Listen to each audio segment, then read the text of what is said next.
yang keempat ayatnya yang pertama hingga ayatnya yang ke-16. Jika Bapak Ibu Saudara telah menemukan bagian teks pembacaan ini, baiklah mari kita bersama-sama kita bersatu di dalam doa, kita berdoa. Ada sukacita dan syukur kami naikkan kepadamu Bapa, sebab kami telah berada di minggu yang pertama di bulan tahun yang baru, mensyukuri kebaikan dan kasih Allah. Kami hendak membaca dan merenungkan kebenaran firman-Mu, menyadari akan keberadaan kami, baik hamba-Mu bahkan seluruh umat-Mu, akan keterbatasan dalam memahami dan mengerti firman-Mu. Kami bermohon kepada-Mu Allah firman hidup, kiranya Tuhan menganugerahkan hikmat bagi semua kami, sehingga ketika hamba-Mu membaca dan merenungkan firman ini, semua kami mengerti firman-Mu, dan oleh kuasa Roh Kudus kami dituntun untuk melakukan apa yang menjadi maksud kehendak Allah. Dalam nama Kristus firman hidup kami berdoa dan bermohon. Bersabdalah ya Tuhan. Amin.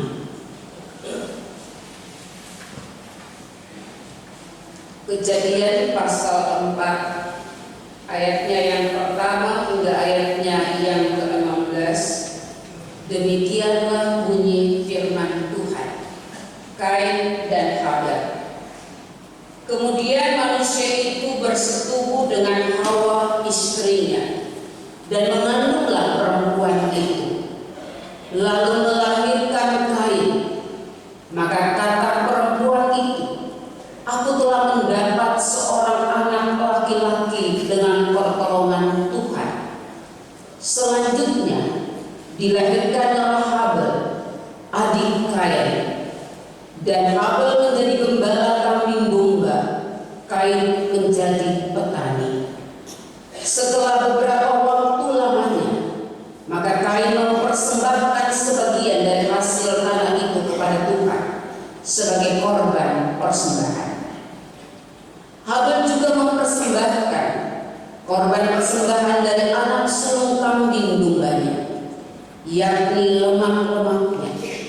Maka Tuhan mengindahkan Habel dan korban persembahannya itu, tetapi Kain dan korban persembahannya tidak diindahkannya. Lalu hati Kain menjadi sangat panas dan mukanya muram. Berfirman Tuhan kepada Kain, mengapa hatimu panas dan mukamu muram? Apakah mukamu tidak akan berseri jika engkau berbuat baik? Tetapi jika engkau tidak berbuat baik, dosa sudah mengintip di depan pintu. Ia sangat menggoda engkau, tetapi engkau harus berkuasa atasnya. Kata Kain kepada Habel adiknya, marilah kita pergi ke padang. Ketika mereka ada di padang, tiba-tiba Kain memukul Habel adiknya itu, lalu membunuh dia. Firman Tuhan kepada Kain, di manakah Habel adikku itu? Jawabnya, aku tidak tahu. Apakah aku penjaga adikku? Firman-Nya, apakah yang telah kau perbuat ini? Darah adikku itu berteriak kepadaku dari tanah. Maka sekarang tertutuklah engkau, terbuang jauh dari tanah yang menganggarkan mulutnya untuk menerima darah adikmu itu dari tanganmu. Apabila engkau mengusahakan tanah itu, maka tanah itu tidak akan memberikan hasil sepenuhnya lagi kepadamu. Engkau menjadi seorang pelarian dan pengembara di bumi. Kata Kain kepada Tuhan, hukumanku itu lebih besar daripada yang dapat kutanggung. Engkau menghalau aku sekarang dari tanah ini, dan aku akan tersembunyi dari hadapanmu, seorang pelarian dan pengembara di bumi. Maka barang siapa yang akan bertemu dengan aku, tentulah akan membunuh aku. Firman Tuhan kepada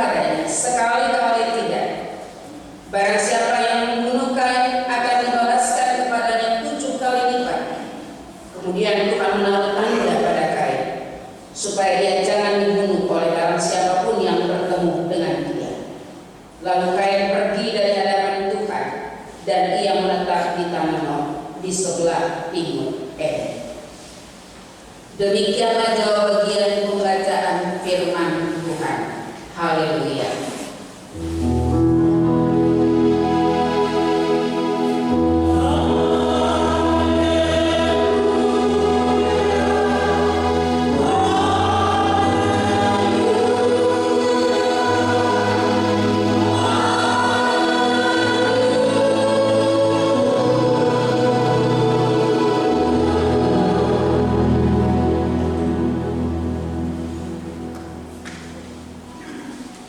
Jemaat yang terkasih Shalom, ada sukacita?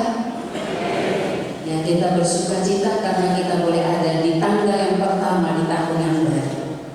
Bapak Ibu saudara-saudara, dalam bagian teks pembacaan firman Tuhan yang kita baca dalam kitab Kejadian pasal 4 ayat 1 hingga ayatnya yang ke-16 diberikan tema untuk kita semua, pemberdayaan manusia sebagai pekerja. Bapak Ibu saudara-saudara, di tahun 2024 kita sedang bergumul dengan tema pemberdayaan dan tema ini merupakan satu ajakan untuk semua kita sebagai umat Tuhan. Dan Bapak Ibu, pada minggu kemarin kita sudah mendengar bagian pembacaan firman Tuhan dengan tema yang kita sama-sama dengar bahwa Tuhan sumber utama pemberdayaan. Bapak Ibu saudara-saudara yang terkasih, tema ini di minggu ini mengingatkan kita tentang memiliki kapasitas untuk menjadi pekerja, karena manusia diperdayakan, dibangun keahliannya hingga memiliki keahlian khusus menjadi pekerja manusia, dan pekerjaannya dikaruniakan Tuhan. Bapak Ibu saudara-saudara, jika kita membaca bagian teks pembacaan ini, bagian ini tentunya tidak asing lagi bagi kita. Tapi kembali di tahun yang baru ini, kita mencoba untuk membaca bagian ini terkait dengan tema pemberdayaan. Kisah cerita ini tentang dua orang bersaudara. Keduanya dikenal sebagai pribadi pekerja keras. Masing-masing memiliki keahlian yang berbeda.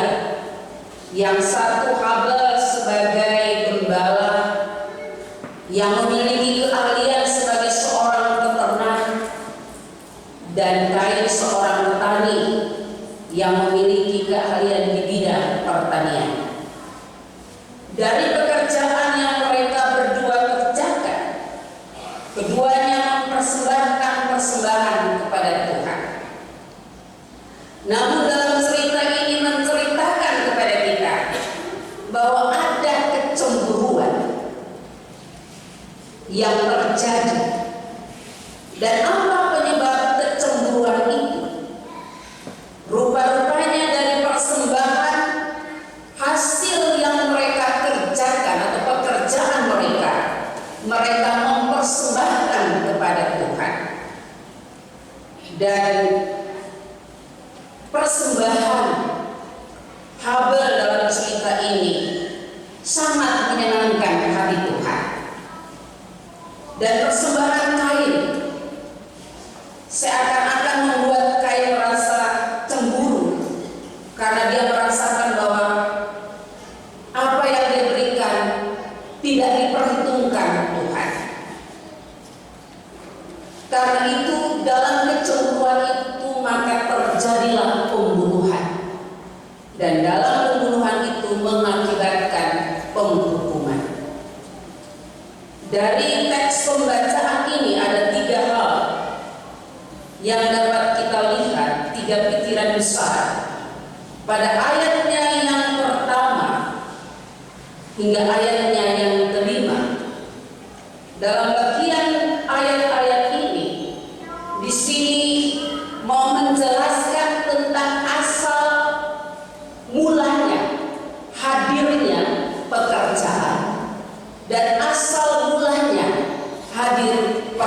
persembahan.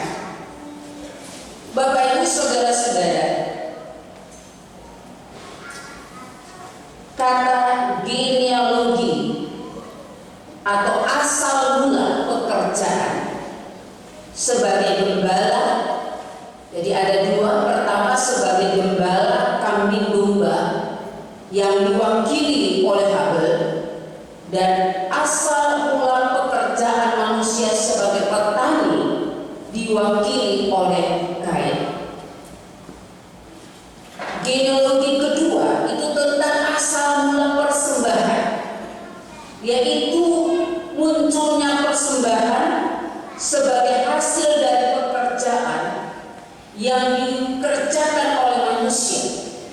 Hasil pekerjaan itulah yang diperoleh, yang dianggapnya terbaik, kemudian dipersembahkan kepada Tuhan.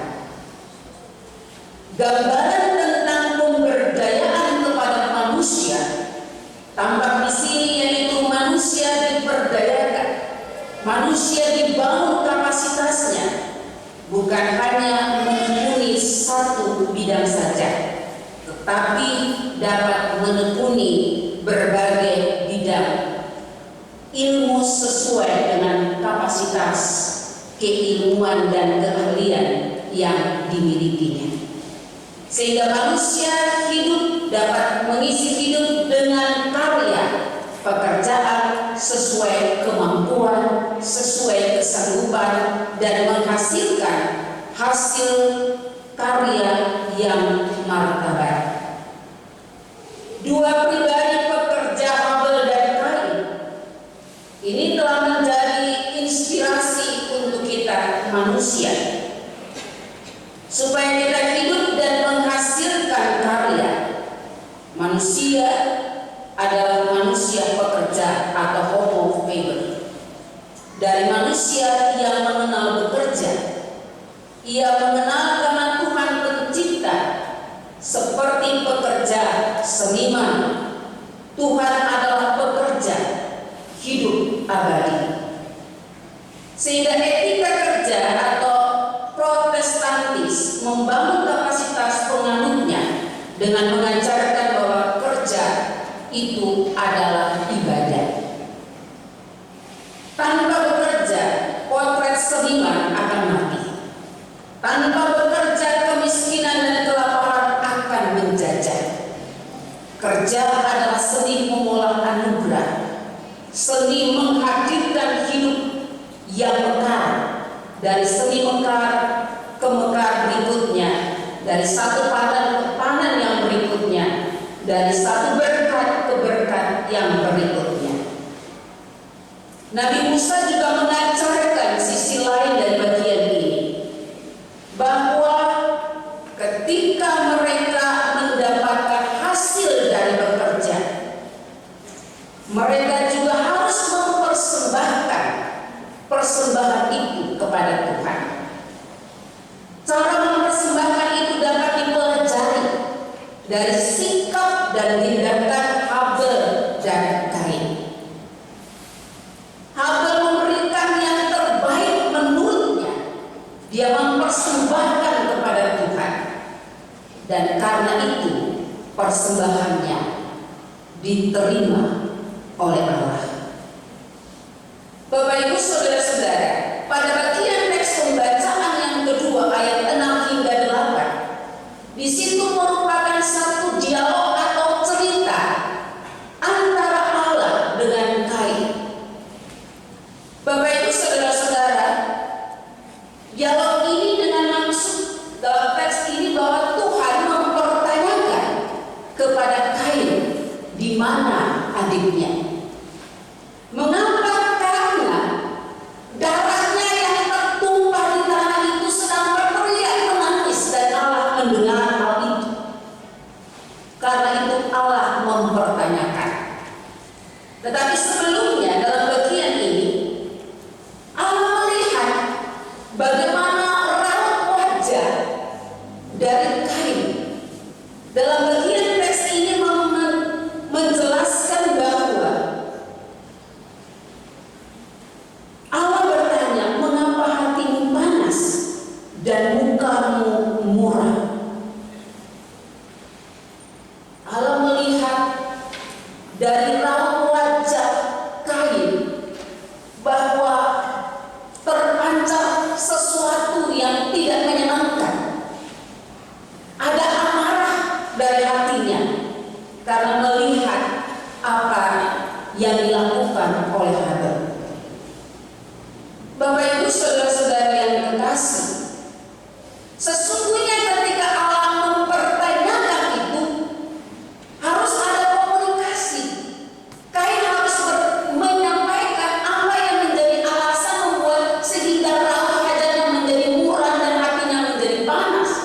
Tapi dalam bagian teks ini tidak ada komunikasi atau tanggapan balik terhadap pertanyaan Allah.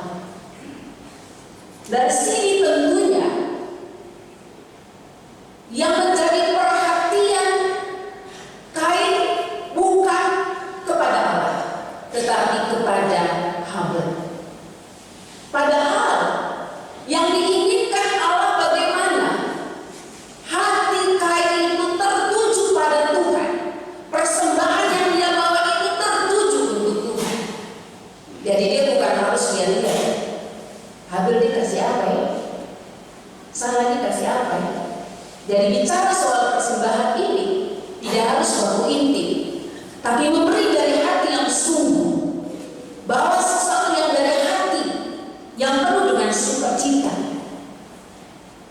Dan ini tidak dilakukan oleh Kain. Padahal yang memutuskan layaknya persembahan atau tidak layaknya itu adalah Allah, bukan Habel. Betul tak Bapak Ibu? Karena itu maka ketika Allah mempertanyakan hal ini kepada Kain, Kain tidak berusaha untuk menjawab, tapi dengan hati yang panas dia diam saja sambil berpikir apa yang harus dia lakukan untuk Habel. Dan Bapak Ibu saudara-saudara yang terkasih, jika dia mengutarakan hatinya, apa yang ada dalam hatinya, maka Allah akan berkarya membuat pencegahan supaya dia tidak melakukan hal yang salah. Tapi karena dia tidak mengungkapkan perasaannya kepada Allah, maka dengan tindakannya dia telah melakukan hal yang salah. Dia keluar melakukan kejahatan.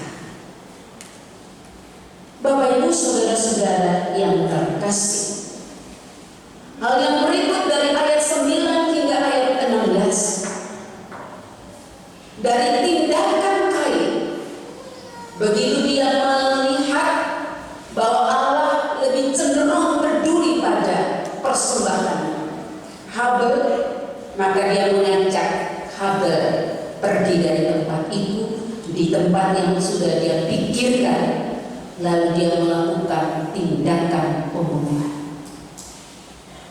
Bapak Ibu saudara-saudara, sesungguhnya darah, roh atau nyawa dan tanah pembunuhan mengakibatkan darah itu tertumpah. Dalam darah ada nyawa, ada roh Tuhan atau nyawa yang membuat manusia itu hidup. Kematian manusia mempunyai hubungan dengan menghadap atau kembali roh kepada yang memberikan roh kehidupan itu, yaitu Tuhan. Artinya bahwa dengan kematian maka roh nyawa itu kembali kepada Dia yang memberikan itu. Dampak dari tindakan Kain, maka kutuk terjadi pada tanah, sehingga tanah tidak menghasilkan tanaman-tanaman yang baik. Oleh sikap dari Kain yang telah berkeras hati, maka sesungguhnya dia tidak melewati kesempatan di mana Allah melakukan pencegahan terhadap perbuatan jahat. Karena itu sikapnya memberikan tanah tidak menghasilkan. Kain menjadi pribadi yang mengembara dari satu tempat ke tempat yang lain. Kita lihat Bapak Ibu para petani kita, hari ini kita tanam di sini, besok kita pergi lagi buka tempat yang baru. Di sini memperlihatkan bahwa Kain mengembara dari satu tempat ke tempat yang lain. Dan pada saatnya nanti dia akan tetap ketika Allah menghendaki itu. Bapak Ibu saudara-saudara yang kekasih dalam Tuhan Yesus Kristus, dari bagian pembacaan ini 3 hal penting yang sudah disampaikan kepada kita. Apa makna bagian ini untuk kita sekalian? Pesan firman Tuhan ini mau menyampaikan kepada kita bahwa kita manusia diciptakan oleh Allah untuk bekerja dan berkarya. Dan pekerjaan yang kita kerjakan itu sebuah ibadah. Karena itu Bapak Ibu Saudara-saudara, apapun bentuk pekerjaan yang Bapak Ibu miliki, dengan karunia-karunia yang Tuhan kasih, bukan cuma sebagai seorang petani atau pengembala, apapun karunia yang Tuhan berikan, pekerjaan itu adalah sebuah ibadah. Artinya bahwa yang kita kerjakan harus kita ingat bahwa pekerjaan ini harus untuk kemuliaan bagi Tuhan.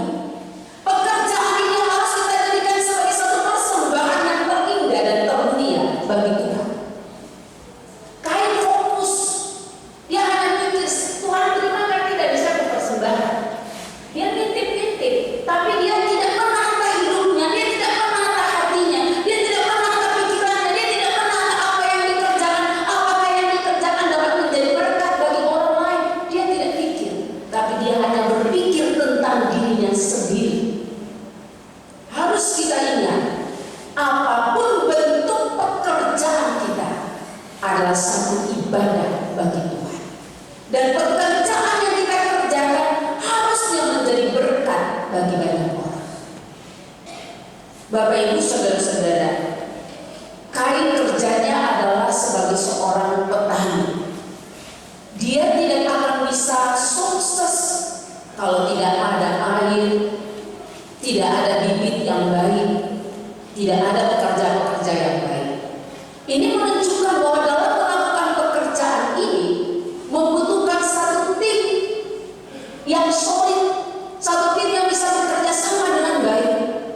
Maka itu berarti bahwa di dalam kita dipanggil dalam bekerja, dalam tim-tim kita di mana kita ada, harusnya kita menjadi tim yang bekerja untuk menjadi berkat bagi satu dengan yang lain. Bapak Ibu Saudara-saudara, demikian juga Habel. Habel seorang pengembala. Pelajaran terindah dari Habel adalah kita belajar menjadi seorang pemimpin. Kita menjadi seorang gembala yang mau melakukan tugas ini dengan sabar. Dia bawa domba-dombanya ke tempat yang penuh dengan air, rumput.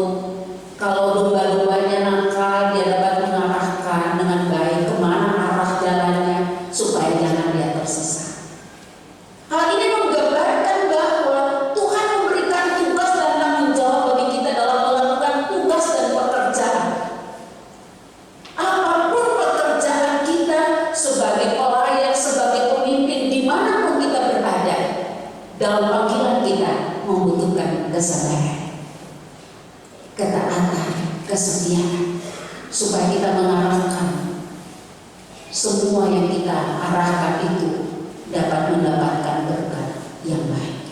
Kita tidak bekerja untuk diri kita sendiri. Jika kita salah, maka sebagaimana hal yang dirasakan oleh Kain, dampak yang Kain lakukan, maka tanah juga Allah menghukum tanah itu sehingga tidak menghasilkan tanaman-tanaman yang subur. Dan karena itu Bapak Ibu Saudara-saudara, itu berarti keberadaan kita tidak dapat menjadi berkat. Tuhan mau kita yang bekerja harus menjadi berkat. Hal yang kedua, Tuhan mau dari kita mempersembahkan persembahan dari hati yang tulus, dengan penuh sukacita. Kita nggak lihat sana orang sana itu dia bawa persembahan banyak, saya juga harus bawa. Bukan soal itu, tapi hati kita Bapak Ibu Saudara-saudara. Mohon maaf, sekarang kita sedang berada dalam situasi persiapan caleg-caleg. Ingat, persembahan yang saudara-saudara bawa di gereja, sumbangan-sumbangan harus memiliki motivasi yang jelas. Jangan bilang, oh saya bawa, supaya saya sogok Tuhan. Lalu mungkin ada pengasihan dari Tuhan supaya saya ini. Kerjakan apa yang harus kamu kerjakan. Dari dirimu menjadi satu persembahan yang terindah dan termulia. Maka apa yang kau kerjakan, tak usah susah-susah, Tuhan pasti kasih. Ada amin Bapak Ibu? Hal yang berikut Bapak Ibu saudara-saudara, hari ini kita juga bersama-sama dengan keluarga Kamboya, keluarga Alungkiri, sedang membawa anak kita untuk dibaptiskan. Ketika anak ini dibawa, inilah persembahan suluk bagi Tuhan. Kita mau mempersembahkan dia untuk Tuhan, supaya ketika dia ada dalam persekutuan dengan Tuhan, menjadi bagian hidup sebagai warga gereja, warga kerajaan surga. Dan tugas kita sebagai orang tua, sebagai gereja, mari kita hendak membimbing, menata anak ini untuk mengenal Tuhan dengan baik, supaya jangan dia kecil saja, tapi sampai kecil dan sampai besar dia menjadi persembahan yang terbaik bagi Tuhan. Sebentar Bapak Ibu, saya akan tanya untuk keluarga dan jemaat, apakah Bapak Ibu setia menerima anak ini? Jangan kita cuma bilang ya. Pengakuan itu harus diwujudnyatakan di dalam kita, membimbing, mengarahkan, menuntun anak-anak ini, supaya dia menjadi persembahan dari keluarga Kamboya, tapi juga dia menjadi persembahan dari jemaat ini untuk Tuhan. Betul tak Bapak Ibu? Itu yang harus kita sama-sama lihat dan kita dengar, kita lihat. Kita punya tugas mengarahkan dan membimbing anak-anak ini dengan baik. Hal yang berikut Bapak Ibu, sesungguhnya persembahan Kain tidak menjadi berkat karena dia juga tidak membangun komunikasi dengan Tuhan. Dia tidak membangun komunikasi, terputus komunikasinya dengan Tuhan. Dia berpikir bahwa dengan cara yang dia kerjakan, dengan apa yang dia buat, dia pasti bisa membawa yang terbaik bagi Tuhan. Karena itu Bapak Ibu saudara-saudara, dalam apapun pekerjaan kita, apapun yang hendak kita lakukan, harus dibangun dalam satu komunikasi yang baik dengan Tuhan. Itu berarti membutuhkan kerendahan hati. Kita nggak rasa bahwa saya ini orang hebat, jadi saya kasih saja, Tuhan pasti mau. Tidak.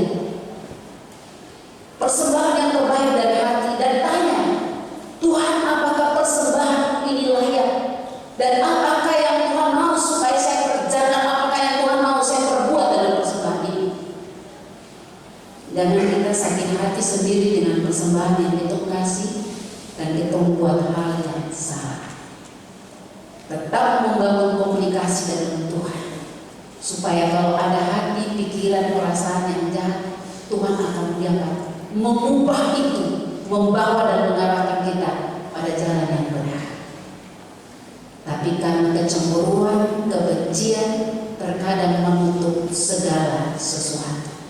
Karena itu Tuhan bilang jangan ada kebencian dalam kecemburuan dalam hati, sebab itu akan mendatangkan malapetaka bagi kita. Karena itu Bapak Ibu saudara-saudara, mari kita sama-sama mau memberi untuk Tuhan, fokus memberi diri dan membangun komunikasi kita dengan Tuhan, supaya apa yang kita kerjakan menjadi persembahan yang terindah, termulia bagi Tuhan. Jangan sikap kita justru mendatangkan hukuman bagi kita.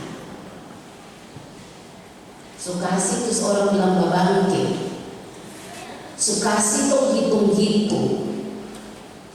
Tuh Bapak Ibu, dia tidak mendatangkan berkat bagi kita. Jadi kalau kita mempersembahkan persembahan dari hati yang tulus, dari semua yang terbaik yang kita miliki untuk Tuhan, dan fokus.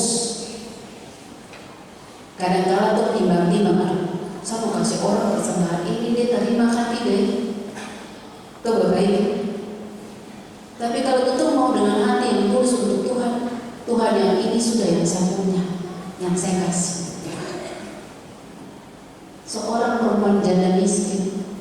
dalam kesederhanaan Tuhan menerima persembahan. Saya akan mengakhiri dengan sebuah ilustrasi, Bapak Ibu. Ada seorang bapak, dia seorang peternak, mungkin Bapak Ibu sudah mendengar.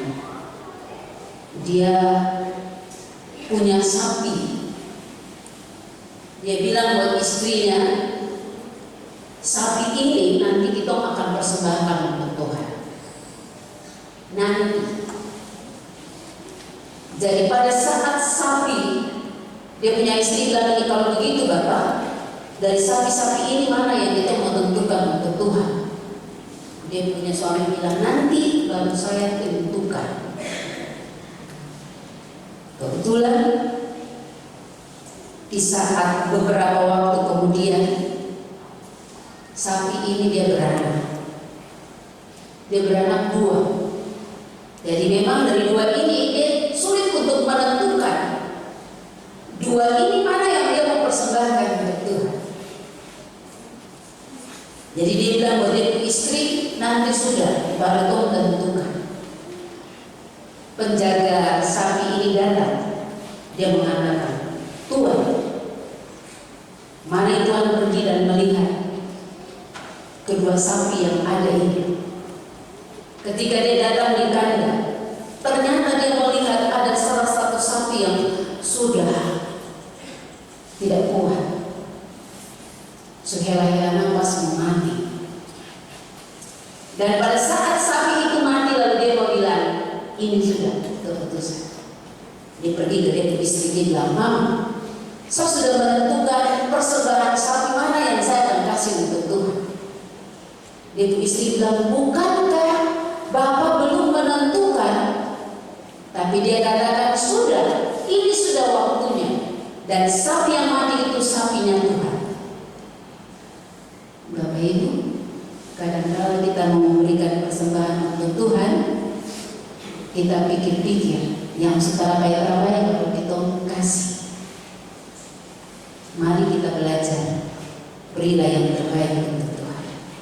Pikiran, hati, perbuatan, hidup kita menjadi yang terbaik.